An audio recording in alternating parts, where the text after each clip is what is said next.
اللي أدليك على فقرات دعاء، إذا قرأت هذا الدعاء بروحية وبصفاء أنا أعتقد راح تصيبك جذبة روحية. وإحنا الآن في أيام شهر ذي الحجة، اقرأ دعاء عرفة للإمام الحسين عليه السلام. في أحد فقراته يقول: ماذا وجد من فقدك؟ الراع عنك ايش يلقى غيرك؟ وما الذي فقد من وجدك؟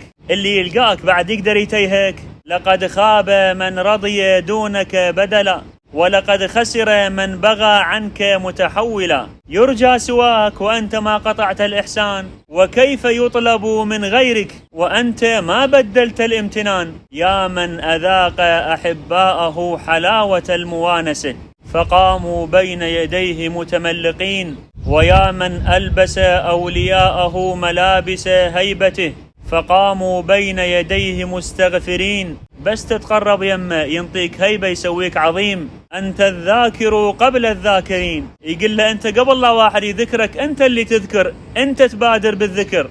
عبدي وينه؟ شو اليوم ما صلى؟ شو اليوم ما سمعت صوته؟ ثم يقول له الإمام الحسين: إلهي اطلبني برحمتك.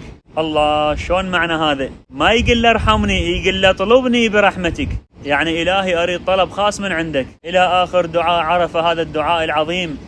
من راح تقرأ راح تفكر تقول شنو درجة الروحية اللي واصلها الإمام الحسين عليه السلام في ذلك الموضع وفي ذلك المكان وفي ذلك الزمان، بحيث الإمام الحسين عليه السلام انقطع عن كل العوالم واتصل بالله سبحانه وتعالى، فأخذ يخرج من فمه هذه المقاطع الروحانية. يا أخي جرب وشوف، ثق برب الحسين أنت ما خسران.